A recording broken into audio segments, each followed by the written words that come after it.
The Harrison family reunion was in full swing at my parents' sprawling estate when I pulled up in my rental car.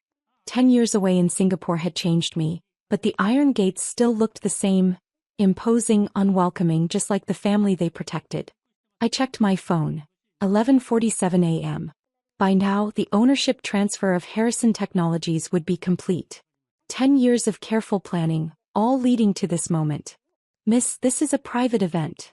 The security guard approached my car. I lowered my sunglasses and he stepped back in shock. "Ms. Alexandra? I'm sorry, I didn't recognize you." "That's the point, George," I smiled. "And it's just Alex now. The last time my family had seen me, I was a different person. 22, fresh out of business school, and desperate to prove myself to a father who only saw me as a liability to his precious company.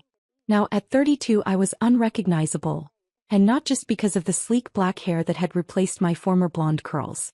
As I walked toward the garden party, my Louboutins clicking against the cobblestone path, I heard the familiar voices that had haunted my dreams for a decade. "The merger's finally complete," my father's booming voice carried across the lawn. "Harrison Technologies is now part of Global Corporation. They're keeping me on as CEO, of course. Couldn't run the place without a Harrison at the helm. If only he knew." "Alexandra." My mother's false brightness cut through the crowd as she spotted me. What an unexpected surprise. The chatter died down as heads turned. My younger brother James nearly dropped his champagne glass. My sister-in-law Meredith whispered something to her country club friends. Dad's face turned that particular shade of red I remembered so well. "Hello, Mother," I said coolly. "Father. Quite a celebration you're having." "You weren't invited." Dad stepped forward, his custom suit stretching across his broadened midsection. 10 years had added weight to his frame but none to his wisdom. "This is a family gathering." "Really?" I accepted a champagne flute from a passing waiter. "And here I thought it was a business celebration. The merger with Global Corp, isn't it?" James moved to stand beside our father. "How do you know about that?" "The announcement isn't public until tomorrow." I checked my watch again. "Actually, the announcement went out 7 minutes ago. Check your phones." The garden erupted in a chorus of notification chimes. I watched as my father's face went from red to white as he read the press release. This is wrong," he stammered. "The announcement says, but that's impossible." "What is it, Richard?" Mother grabbed his phone, her carefully maintained composure cracking as she read. "Global Corp. Acquired by East Asian Holdings. Effective immediately." "Pie company," Dad's voice was barely a whisper. "They sold my company?" "Not exactly." I took a slow sip of champagne. "East Asian Holdings acquired Global Corp 3 months ago. We let them think they were buying Harrison Technologies when in fact, we." James interrupted. "What do you mean we?" I smiled, remembering the day I'd founded East Asian Holdings in Singapore. How I'd built it from nothing, watching from afar as my father's pride and poor management drove Harrison Technologies to the brink of bankruptcy. How I'd waited patiently as he desperately sought a buyer, too arrogant to recognize my company's name among the interested parties. "Alexandra," Dad's voice turned threatening, "what have you done?" "It's simple, really." I pulled out my phone, showing them the corporate structure chart. East Asian Holdings now owns Global Corp, which as of 11 a.m. today owns Harrison Technologies. And I own East Asian Holdings. So technically speaking. I paused, savoring the moment. "You all work for me now." The silence was deafening. Even the birds seemed to stop singing. "That's not possible," James sputtered. "You left. You ran away when Dad wouldn't make you see." "No, dear brother," I corrected him. "I left because Dad said a woman could never run his company. That his daughter wasn't fit to lead. That the only way I'd ever set foot in Harrison Technologies was as someone's secretary." Mother stepped forward, her social mask cracking completely. "Richard, do something." "Oh, he can't," I assured her. "The contracts are signed. The transfers are complete. And tomorrow morning, there's going to be an emergency board meeting to discuss the new management structure." "You can't fire me," Dad found his voice at last. "The board would never accept it. I'm Richard Harrison." "Actually," I pulled out another document. "According to the merger agreement you signed, without reading the fine print, I noticed The board has already approved all leadership changes, including your retirement package. The color drained from his face. Retirement? Don't worry, father. It's very generous. More than you deserve, considering how close to bankruptcy you brought the company. Though not quite enough to maintain this estate, I'm afraid. James lunged forward, but two security guards, my security guards, stepped in smoothly. You evil witch. You planned this all along. Planned it? I laughed. Brother dear, I orchestrated it. Every step. The mysterious investment firm that kept Harrison Technologies afloat last year? Me. The consultant who suggested the Global Corp merger? Also me. I've been playing chess while you were all playing checkers. Why? Mother's voice cracked. Why do this to your own family? I turned to face her, letting my carefully maintained composure slip for just a moment. Family? You mean the people who told me I was worthless? Who said I'd never amount to anything without a husband to guide me? Who kicked me out when I dared to challenge the mighty Richard Harrison's wisdom? The party guests were openly staring now, phones forgotten in their hands as the drama unfolded. I could already imagine the society gossip this would generate. The prodigal daughter returns, as the boss. You're not welcome here anymore, Dad said, trying to summon his old authority. Get out. I smiled, pulling out one final document. Actually, Father, this is where things get really interesting. You see, I continued, unfolding the document with deliberate slowness, while you were all busy celebrating the merger, another transaction was being finalized. The deed to this estate. Mother's champagne glass shattered on the patio stones. What? The bank was quite concerned about those loans you took out against the property, I explained. Especially when they discovered some irregularities in the paperwork. Did you really think nobody would notice the inflated property valuations? The misreported income statements?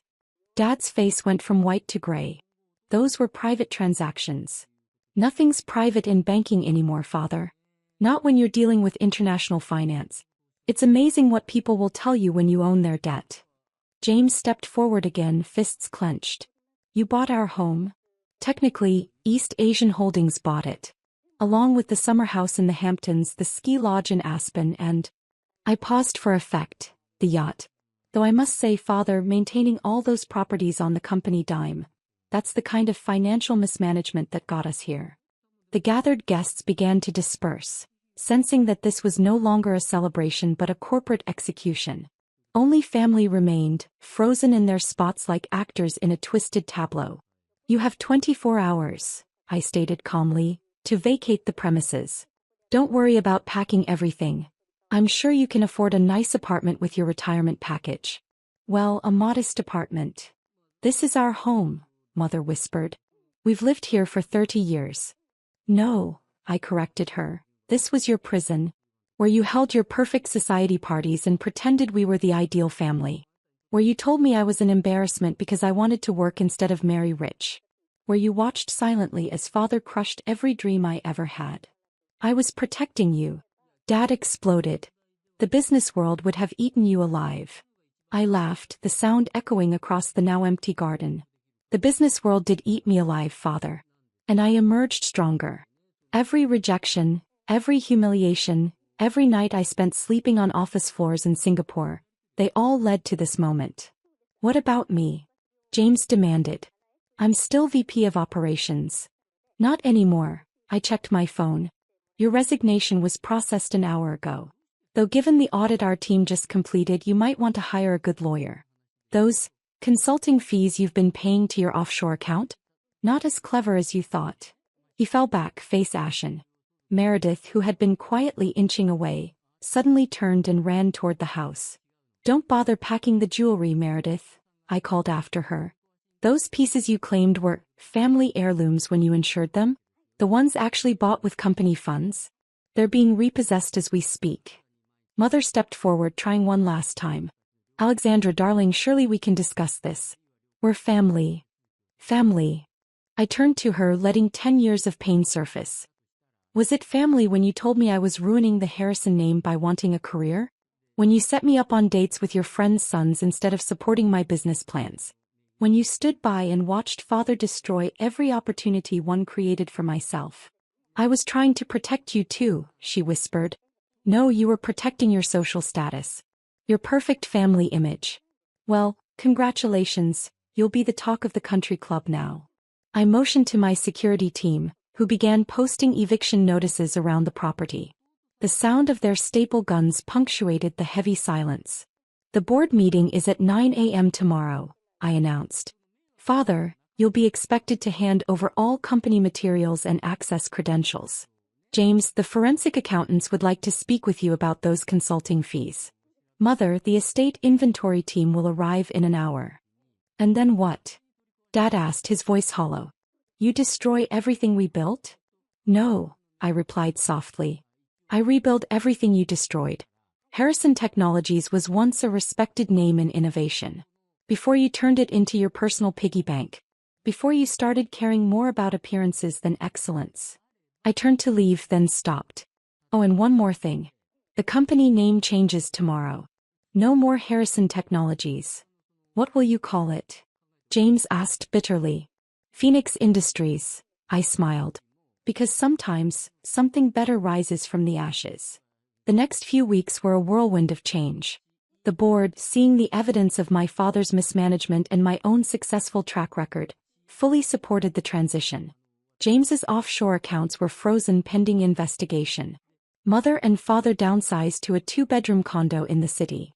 I moved into my new office, father's old sanctuary, and began the work of transformation. The old oil paintings of Harrison patriarchs came down, replaced by modern art and innovation awards from my Singapore ventures. The mahogany furniture, stained with decades of cigars and patriarchy, was donated to a local museum. 6 months later, Phoenix Industries was thriving. Our stock had doubled, employee satisfaction was at an all-time high, and we'd launched 3 new product lines that my father had deemed too risky. Then came the letter. Miss Alexandra, my assistant said one morning, your mother is in the lobby. I found her sitting alone, looking smaller without her designer suits and society jewelry. She stood when she saw me, clutching her handbag like a shield. The condo is lovely, she said quietly. Much easier to manage than the estate. I waited. Your father. She hesitated. He's different now. Humbled. He asks about you. Does he want his company back? I asked coldly. No, she shook her head. He wants his daughter back. We both do. I've learned, that we were wrong. About everything. I studied her face, looking for the manipulation I'd grown up with. Instead, I saw something new, regret. There's a new cafe down the street, I said finally. They serve that Earl Grey you like. Her eyes lit up with hope. Perhaps lunch sometime? Coffee, I corrected her. Small steps, Mother. Small steps. She nodded, understanding. As she turned to leave, she paused. The company, it's doing so well. You've made it better than it ever was. That's because I built it on merit, not manipulation. On innovation, not inheritance. After she left, I walked to the window of my office, looking out over the city. The Harrison name might be gone from the building, but something stronger had taken its place. Something built on determination, not dynasty. My phone buzzed, a text from my father. I was wrong. About everything. I'm sorry. I saved the message but didn't respond. Some bridges take longer to rebuild than others. Some wounds need more than words to heal. But as I sat at my desk reviewing plans for our next expansion, I smiled. The scared young woman who'd fled to Singapore was gone, replaced by someone stronger. Someone who'd learned that the best revenge isn't destruction, it's success. The text message arrived at 2:47 p.m. on a Tuesday. Sold the beach place. You'll thank me later. I stared at my phone in the hospital cafeteria, cold coffee halfway to my lips. The beach condo. My beach condo. The one I'd purchased 8 years ago with money from 60-hour work weeks and skipped vacations. The one my sister called the family beach house, despite never contributing a single mortgage payment. I called her immediately. She answered on the first ring, voice bright with relief. Finally. I knew you'd understand once you calmed down. The buyer offered $485,000. That's $40,000 over asking. We close in 30 days and my credit card debt is completely solved. Maya, you can't sell my property. Our property, she corrected. that familiar edge creeping into her voice. Mom and Dad helped you with the down payment. That makes it family property. And right now family needs help. I'm drowning in $67,000 of debt. You have a stable job. This is what family does. In the background I heard Mom's voice. Is that her? Tell her to stop being selfish about this. I hung up. That night Mom called. Then Dad. Then Maya's husband, Derek. The message was uniform. I was being unreasonable. Maya faced financial ruin. The condo was sitting empty most of the year anyway. Fair sacrifice was the phrase Mom kept using, like my 8 years of mortgage payments were theoretical. The memory surfaced unbidden. Dad's living room 9 years ago. I'd just shown them my pre-approval letter for the condo purchase. My first real estate investment. I was 26 and terrified and proud. Beach property? Dad had said, not looking up from his newspaper. That's a rich person's game. You'll be house poor within a year. Maya had laughed. Maybe find a husband first. Then you can play real estate investor. I bought it anyway. Closed escrow 37 days later. Over the years I'd bought more. An apartment building in the university district. Student housing is too volatile, Mom said. A small office complex downtown. Commercial real estate? You don't have the experience, Dad warned. A historic theater I'd painstakingly restored. Throwing money away on nostalgia, Maya declared. I never corrected them. Never showed them the spreadsheets. Never mentioned the rental income that had long since eclipsed my hospital administrator salary. They had their narrative. I was the family member who played at business while they lived in reality. I called my real estate attorney Richard Chin the next morning. They can't sell property they don't own, he said simply. Do you have the deed? In my safety deposit box. Solely in my name. Then we wait. Let the process expose itself. The ghost ledger. That week I created what I called the ghost ledger. The costs that never appeared on any balance sheet. Thanksgiving 2019. Maya announced her engagement. I just closed on the apartment building. When I mentioned it, Dad said, "That's nice," then immediately asked Maya about wedding venues. Cost. Acknowledgement never given. Christmas 2021. The office complex won a downtown revitalization award. I brought the plaque. Mom placed it face down, said, "Don't want to make Maya feel bad." Cost. Pride buried under family politics. Summer 2022. Maya needed $12,000 for her failing boutique. I gave it. She never said thank you, just, "I'll pay you back from the beach house sale someday." Cost. $12,000 plus the assumption I'd fund her forever. Every family gathering for 8 years. How's your little real estate hobby? Cost. Being diminished in rooms where I was the most financially successful person present. The emotional mathematics of family erasure. The entries went back years. Some wounds don't heal with compound interest. The escrow revelation. 23 days after Maya's text, my phone rang. Unknown number. Miss Patterson? This is Jennifer Walsh from Coastal Escrow Services.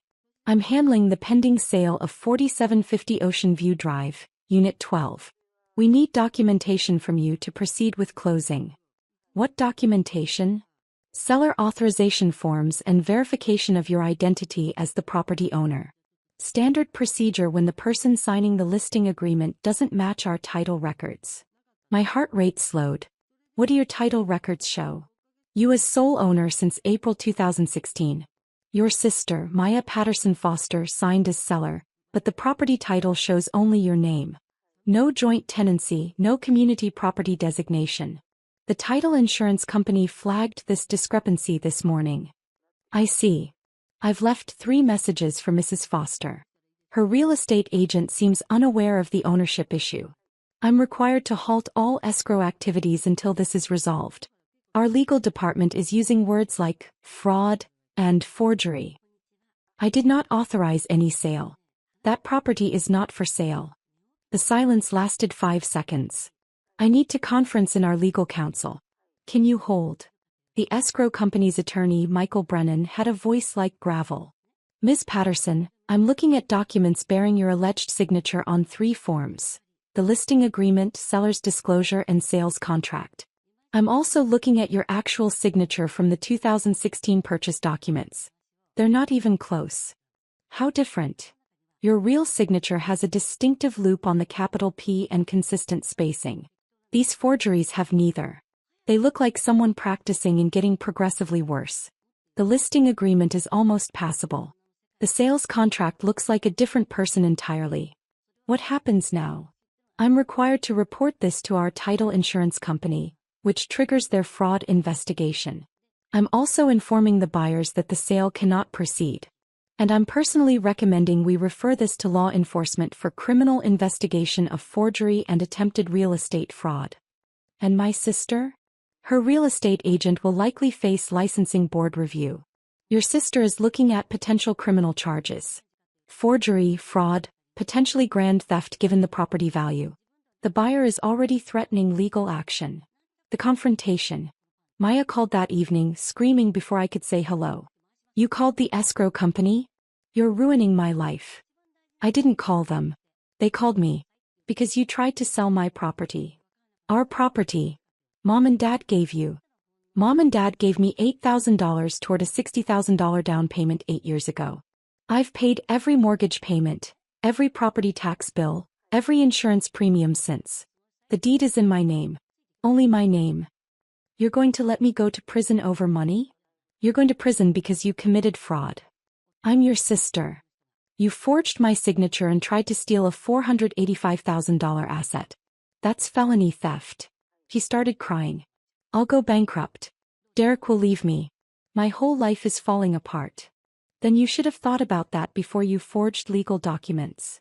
I hung up. Mom called within minutes. Then Dad. The message was identical. I was destroying the family. Maya had made a mistake. Couldn't I show compassion? What have you done for me? I asked Dad. Silence. What have you done for me besides tell me I'd fail at everything I've succeeded at? Besides diminish every accomplishment? Besides allow Maya to steal from me and call it family obligation? We gave you money for that condo. You lent me $8,000 8 years ago. I paid you back with 4% interest within 2 years. You've spent more than that on Maya's failed businesses. That's different. It is different. Because when Maya fails it's bad luck. When I succeed it's a hobby. I'm done with this narrative. The procedural justice. The investigation moved forward with bureaucratic precision. Evidence collection. Day 1 to 3 the title insurance fraud unit requested all documents. I provided the original deed, 8 years of mortgage statements, property tax records, and the complete email chain where I declined Maya's previous suggestions to sell. Forensic analysis. Day 4 to 8 a certified document examiner compared signatures. Her report. The questioned signatures show 94.3% probability of forgery. Pressure patterns, letter formation and pen stroke velocity are inconsistent with genuine signatures. Real estate investigation. Day 9 to 12 Maya's agent, Brad Hutchins, claimed he'd verified ownership through Maya's verbal assurance. The state licensing board opened an investigation. His defense, family property sales are different, did not help. Criminal complaint. Day 13 the district attorney's office accepted the case. Detective Sarah Morrison contacted me. This is clear-cut. We're filing charges for forgery, attempted fraud and attempted grand theft. Formal charges. Day 18 Maya was arrested at her home. 3 counts. Forgery in the first degree, attempted theft over $100,000 and filing false documents. Bail set at $25,000. Derek called me begging. She's in jail. Please drop the charges.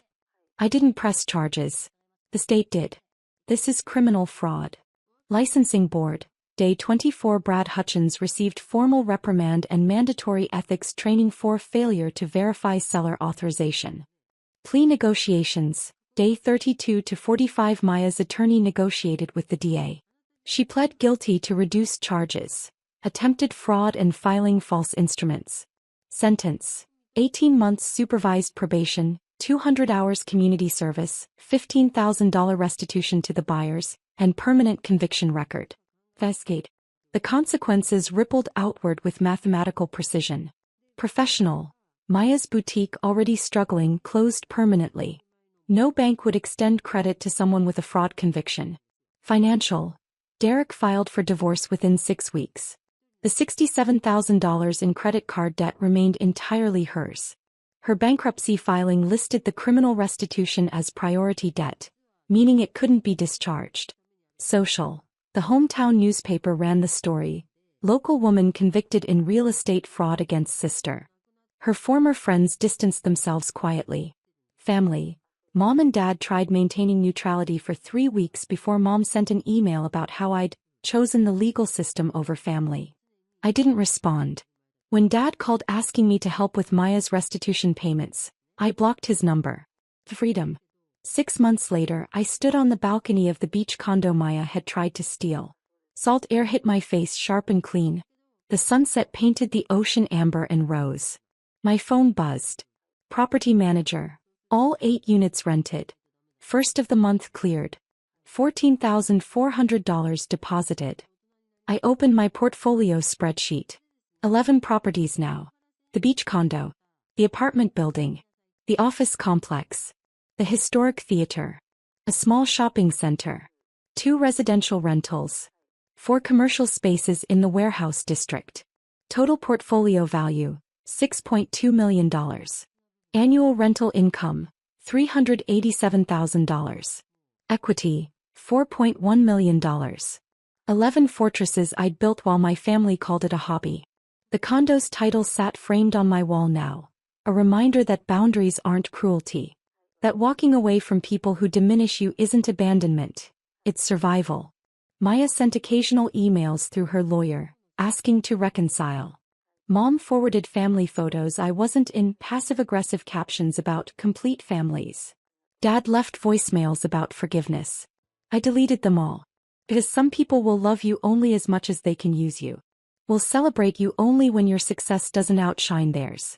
Will call it family only when family means you sacrifice for them. That's not family.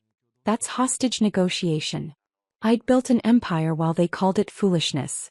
I'd created generational wealth while they mocked my hobby. I'd succeeded so thoroughly that my sister tried to steal it rather than build her own. And when the institutions, the escrow company, the title insurance, the forensic analysts, the criminal justice system, all confirmed what I'd always known, the narrative finally shattered. They wanted the beach condo. The family property they'd contributed nothing toward. They got nothing. Not the condo. Not access to my life. Not my time, my energy, my continued tolerance. The restraining order was just paperwork. The real boundary was internal. The understanding that I owed them nothing. That their version of family was transactional, conditional, and ultimately worthless. I sold the apartment building 2 weeks ago for $1.8 million. Bought a 12-unit complex in the Arts District instead. Property number 12. From the 11 fortresses I fought to protect, my future begins. The account is closed. The balance is 0. And I am finally, completely in the black.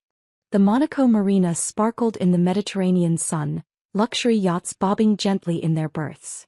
I stood on the private dock, watching my family pose for photos in front of what they thought was their rented vessel for their successful family members' only cruise. If they'd bothered to read the name on the yacht, Alexandra's Dream, they might have figured it out sooner. Sarah, what are you doing here? My mother's voice cut through the sea breeze, sharp as ever. The dock is private. I smiled, adjusting my Hermes scarf. I know. Security, she called out, waving to the dock staff. We have an intruder. The security guard approached, his uniform crisp in the morning sun. Is there a problem, Ms. Robertson? Yes, Mom said triumphantly. My daughter is trespassing. This is a private dock for the yacht's owner. I know, he replied calmly. That's why I let her in. Mom's perfectly maintained facade cracked slightly. What? Ms. Alexandra is the owner, he explained, using my preferred name, the one I'd built my shipping empire under, while my family still called me Sarah. We've been expecting her. The silence that followed was broken only by the gentle lapping of waves against the hull. My brother Michael stopped mid-pose, his designer sunglasses slipping down his nose. My sister Rachel's champagne glass froze halfway to her lips. This is ridiculous, Mom finally managed. We rented this yacht through Elite Maritime Services. High company, I supplied helpfully. Along with about 30 other luxury vessels in this marina. Though this one, I patted the gleaming hull, is my personal favorite. Your company? Rachel's voice cracked. I pulled out my keys, specifically the electronic fob that controlled the yacht's security systems. With a soft beep, the gangway lights illuminated, and the yacht's systems hummed to life. Impossible, Michael sputtered. You're nothing. Dad always said dash. Dad said a lot of things. I cut him off, usually without bothering to check if they were true. Speaking of Dad, he stood at the back of the group, his expression unreadable. He'd been the one to declare 10 years ago that I was throwing my life away by starting a small boat rental business instead of joining the family real estate firm. Now his successful family-only cruise was about to get very interesting. But the booking, Mom protested weakly. Elite Maritime confirmed your rental of Alexandra's Dream for a 7-day Mediterranean cruise, I finished. Though if you'd done your research, you might have wondered why the company's CEO is named Alexandra Robertson. My phone buzzed, a message from my port manager. Everything ready for the reveal? Perfect timing, I texted back. Let's show them what success really looks like. Ladies and gentlemen, I called out, my voice carrying across the dock. Welcome aboard Alexandra's Dream. Or should I say my dream? The yacht's crew emerged on cue, immaculate in their uniforms. Welcome aboard, Ms. Alexandra, they chorused, completely ignoring my stunned family. The master suite is prepared as requested, my chief steward announced.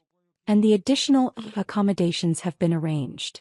Mom's face darkened at the emphasis on master suite, the one she'd specifically requested in her booking. Now wait just a minute, Dash. No, Mother, I interrupted. You wait.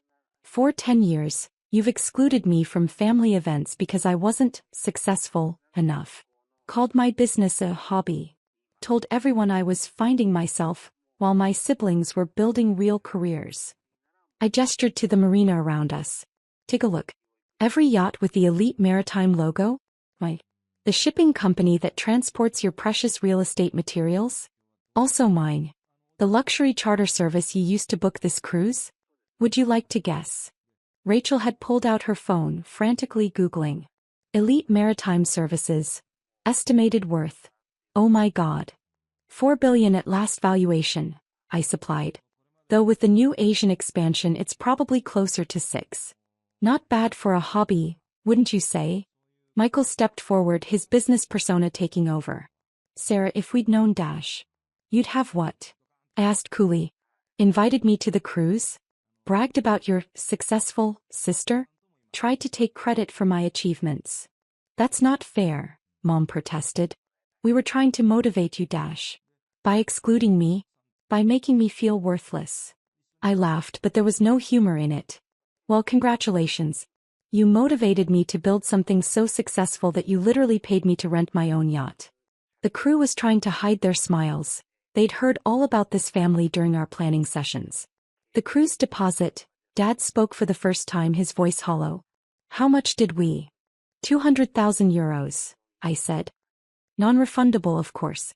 Though I suppose I should thank you, it'll cover the cruise bonuses for putting up with this charade.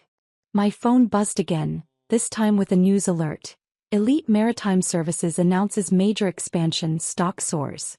Oh, by the way, I added, showing them the headline, you might want to check your investment portfolios. Several top financial advisors are recommending Elite Maritime stock today. Shame you didn't buy in when it was just my little hobby. Mom sank onto a dock bench, her carefully planned cruise unraveling before her eyes. But where will we stay? Oh, the cruise is still on, I assured her. Just with some slight modifications to the arrangements. I nodded to the chief steward, who began distributing new room assignments. Michael, you and Jessica will be in the port guest cabin, the small one near the engine room. Rachel, you and Thomas have the starboard crew quarters. Mom, Dad, you'll find the forward cabin, cozy. Crew quarters. Rachel shrieked. But we booked, Dash.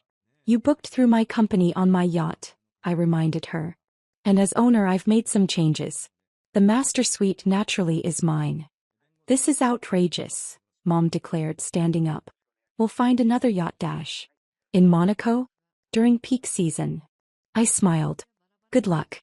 Elite Maritime controls most of the luxury charters in this marina. And even if you find an independent operator, your deposit is still non-refundable. My phone chimed with another message, my marina manager. Paparazzi arriving in 10 minutes for the Elite Maritime press conference. Want them to catch the family drama? Perfect timing, I texted back. Make sure they get my good side. Looking up at my family, I continued, you have two choices. Stay and enjoy a lovely Mediterranean cruise, albeit in slightly humbler accommodations than you planned. Or leave, lose your deposit, and explain to all your society friends why you're not posting photos from your luxury yacht vacation. The silence was broken only by the gentle clinking of rigging against masts. You're enjoying this, Michael accused. Enjoying watching your perfectly crafted facades crumble? Watching you realize that your unsuccessful sister owns the company you're all desperate to impress. I smiled. Yes, I rather am.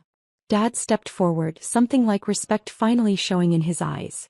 You built all this? Without any help. Without your help, I corrected. Turns out I didn't need the family real estate empire to be successful. I just needed you all to underestimate me long enough to build my own empire. The sound of cameras clicking drew everyone's attention. The marina was filling with photographers, all aimed at Elite Maritime's flagship yacht and its dramatic family scene. Smile, I advised my family. These photos will be in all the business magazines tomorrow. Elite Maritime CEO Alexandra Robertson welcomes family aboard personal yacht. Such a heartwarming story of family reunion, don't you think? Mom's face went from red to white. She understood the game now. They could either play along and save face or become a very public embarrassment. What do you want? She asked quietly. Want? I laughed. I have everything I want. A successful company, a beautiful yacht, and the priceless opportunity to watch you all realize exactly who you've been looking down on all these years. My phone started buzzing with messages. Other family members suddenly realizing who I really was, business contacts connecting the dots, social climbers trying to realign themselves with the real power player. The press will want photos of the happy family, I continued. I suggest you all change into something more appropriate for a day at sea. Your new cabins have suitable attire laid out, Elite Maritime branded, of course. Can't miss a marketing opportunity. Rachel looked at her designer sundress in horror. Elite Maritime branded clothing? Standard crew wear, I confirmed sweetly. Since you'll be staying in crew quarters, it seemed appropriate. The chief steward stepped forward. Shall I show them to their cabins, Ms. Alexandra? Please do. And remind them about the crew dress code. We wouldn't want them to feel out of place. As my family was led aboard, each looking more shell-shocked than the last, I turned to face the cameras. Alexandra Robertson, CEO of Elite Maritime Services, welcoming her family aboard her personal yacht. It would make a perfect story. My phone buzzed one final time. My PR director. Stock up 15% on expansion news. Want me to mention the family angle? I smiled, typing back. Absolutely. Focus on the self-made success angle. And make sure to note that I started as a small boat rental hobby. Success, they say, is the best revenge. But success combined with impeccable timing and a flair for dramatic reveals? That's priceless. As for my family, well, they wanted a luxury cruise experience. They just never specified which side of the service dynamic they'd be on. Welcome aboard Alexandra's dream family. Your crew uniforms are in your cabins. After all, every good success story needs a humble beginning. And nothing says humble quite like crew quarters on a yacht you thought you were important enough to rent. The Mediterranean sun glinted off the yacht's pristine hull as photographers jostled for position. Another perfect day in Monaco, at least for one of us. Shall we set sail? I asked the captain loud enough for both my family and the press to hear. I believe my guests are eager to begin their experience. The anchor began to rise, and with it my family's last illusions about who really held the power in this relationship. Sometimes success isn't just about making money. Sometimes it's about making a point. And what better point than showing your successful family-only cruise that success doesn't always look like what they thought it did. Welcome to my world, family. The crew meeting starts at dawn. Don't be late. The owner doesn't appreciate tardiness.